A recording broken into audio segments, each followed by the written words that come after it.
43টি মহিষ উদ্ধার করল ভারতীয় বিএনএফ।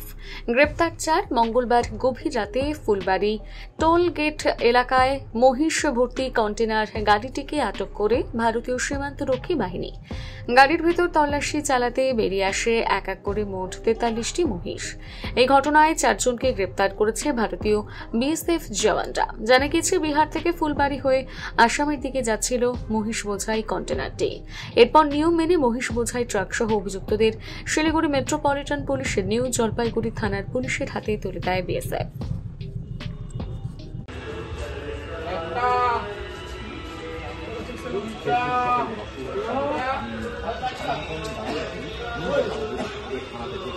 চারজন আসামিকে গাড়িতে তোলা হচ্ছে।